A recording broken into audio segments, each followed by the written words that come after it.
My article today on High at Nine News is about the Minnesota governor tapping a marijuana consultant to lead the Office of Cannabis Management. And I hope I make up for my tardiness by interjecting and adding in my own 1.5 cents into this article as I read it. I'm thoroughly prepared to at least attempt to be dad grade joke funny on this one. So, Minnesota governor taps marijuana consultant to lead Office of Cannabis Management. Governor Tim Walz has named Aaron Dupree, a cannabis industry consultant who until recently ran an edible dispensary in Apple Valley, as the first leader of the state agency tasked with regulating the nascent marijuana industry. With direct experience in Minnesota's hemp and cannabis industry and over 20 years of success in launching, managing, and growing businesses and organizations, Aaron Dupree is an outstanding choice to lead the Office of Cannabis Management, Walz said in a press release announcing the appointment. In a conference call with reporters, Dupree said her background in business as opposed to government means she's not bringing any baggage to the position and that she's ready to work with anybody. Baggage might mean experience or skill set. No, it's baggage. It's baggage. Never mind. She added that her consulting specialty has been assisting startups in Minnesota and other states that have legalized cannabis, which she believes will translate well to the work of getting a new industry on its feet. Aaron emerged as a leading candidate as we considered a wide range of qualified individuals for this important new leadership role, said Charlene Briner, who led the search for a new pot czar as the interim director of the Office of Cannabis Management. So here's one thing I gotta digress. Not only are pants optional in a laboratory setting, but I really encourage government to get rid of the word czar when it comes to appointments, especially in cannabis. Like, I do not understand it. I mean, we are not in like 1800s Russia. We're not wearing beaver hats. Like, I'm not riding a horse. I don't know why anybody would want to be a czar. I mean, kingpin maybe if you're going to throw a legacy term in there. Czar, not so much. I would not rock so a much. beaver hat. I would rock a beaver hat. And for you, my friend, after my 100th show, I'm gonna get a faux beaver, so no beavers were injured. I'll get you a faux beaver hat that you can wear. No. I And only wear real animals. well, I'm gonna get you a live beaver, so that we didn't have to kill one, and I'm you with can it. trade off That'd be awesome. wearing it as a hat and then giving it to Mark to cover up a little bit when he's on High at Nine News. But anyway, I'm not saying that you have a beaver. I'm saying I will get you a beaver. There's a difference. I'm not gender shaming. Anyway, back to the article. So, in her post on LinkedIn, Dupree wrote that the cannabis has helped her regulate pain, reduce inflammation, and help me get the rest of my autoimmune disease, and help me get the rest my autoimmune disease was stealing. In addition to consulting work, she also recently founded and ran the Lunacy Hemp Products Dispensary in Apple Valley. Dupree said that her first order of business would be to hire staff for the 150 new government positions the agency will require. Already, the office has received 250 applications for 7 key managerial positions announced last week. She told reporters she's confident the agency will be able to approve the first non-tribal adult use dispensary in 2025, as the experience of other legal states means we don't have to reinvent the wheel here. Her first official day on the job will be October 1st. So let me kick this off for y'all for a quick second. So I love that she talked about not reinventing the wheel. And unfortunately, I've seen that in other exciting markets, New York and places like that where we weren't going to reinvent the wheel. But here's what came to me as I was posting this article. And it's fundamentally almost changing my political worldview as I think about it. I got goosebumps just saying it.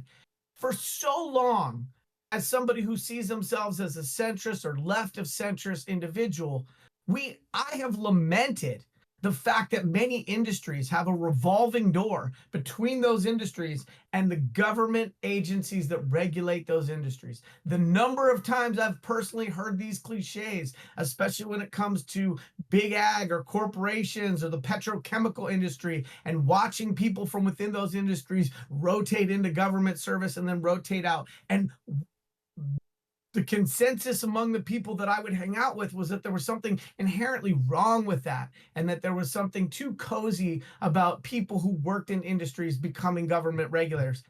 And now, for me, the shoe's on the other foot.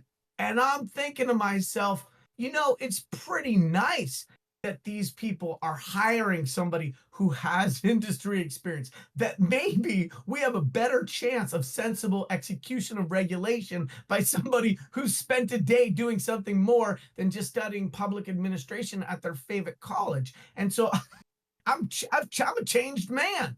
I'm a changed man. The idea that somebody would come from an industry and help government to more sensibly regulate that industry is kind of a little exciting for me. And it also, what I really appreciated about this hire, aside from the fact that she's a woman, because we need a more equal opportunity for all constituents, was that there were massive requirements for this position that heavily favored somebody who came from government service.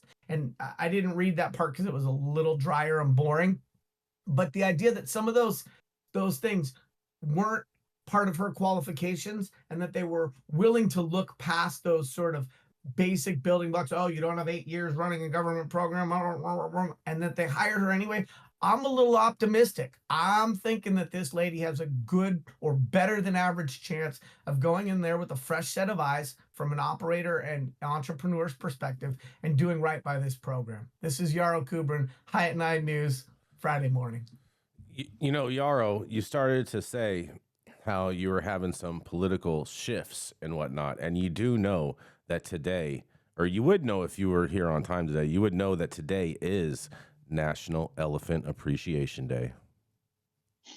Well, I'm happy for that because we were hearing all this micro conversation, and like yes, elephants. That's right. That's You right. know, let's keep our trunks where they deserve to be. And I just fundamentally, I've always thought that there was something wrong with industry and government having a close working relationship, because from afar, being underinformed and slightly ignorant, I'm not talking about myself. Yes, I am. That I thought there was something wrong with that. And as I've now become a part of an industry that has suffered from government regulation, I'm starting to see the benefit of government being able to acknowledge, hey, we don't understand what we're doing here. Maybe we should get some people who do. So you have evolved on this issue. Yeah, yeah, it's changed my politics. Look at that. Look at that. Yep. Well, the answer, Yarrow, is somewhere in between. You want regulators who understand how to regulate, because it in itself is difficult, but you also absolutely want experience in the industry. So both are necessary. Yeah, So I think this will be an interesting one. If I haven't gotten 86th off of participating in this show by next year, and don't worry, Jason, I'm trying my best. yeah, But Just keep your pants on. Yeah, keep your pants on, Yarrow. Hey, you're taking half the fun out of this. Next time I'm coming with my chaps. And so if I haven't gotten 86, I think this is one of those articles that we bookmark and we circle back in a year and we see how they're doing, and we see if this notion of doing it better and learning from the other states that have come before finally gets done in a way that makes a lot of sense. Because I've heard that before. I'm optimistic. I'm a sucker. I'm ready for some iteration, some modification, some adaptation, and some change based on what did and didn't work in other states that rolled out their programs. I've heard this before, but I'm super optimistic. And I think if anybody can do it, it's a woman who's from the industry, who actually has some operator experience, even if it's just retail and not cultivation. Sorry, I come from a cultivation background. And I think she'll probably do a better than average job. And hopefully she's willing to shake it up and not do things the way they were done just because that's the way they were done. Oh boy. I mean, hopefully she smokes weed. When you get non-weed smokers in the C-suites of these companies, you're right. You're right. So right about that, Dr. Mark. People that aren't really touching the plant, so to say, right? Yeah. Sorry, all you It is. non-weed smokers. Yeah, I'm with you on that. The cannabis companies that are operated by cannabis consumers, that are cannabis companies, I have seen tend to run better than those that tend to say, "Oh no, I would never touch that stuff." I mean, I don't want everybody touching my plant, only with consent, of course, and it depends on which stock. But I do think there's something to be said for understanding and interacting with the plant as a human being and having that first person reference point. I don't need somebody who's doing dabs every morning just to show that they are a heavy consumer. But I think that applies to most. That sounds like Hey, discrimination, Yarrow. That sounds like that's discrimination. why I was like, That sounds forgot like your pants, discrimination right man. there. Okay, I'm just letting you know that's what discrimination looks like right there.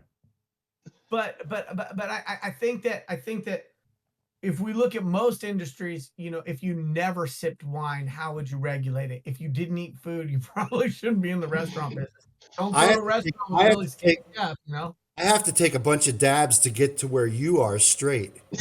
See? See, First of look all, at nobody that. said Look I'm at that. straight, okay? Look at You that. don't even know my Whoa. pronouns, bro. Whoa, whoa, whoa, and I got whoa. you. We got to go to a commercial. We're going to be right back.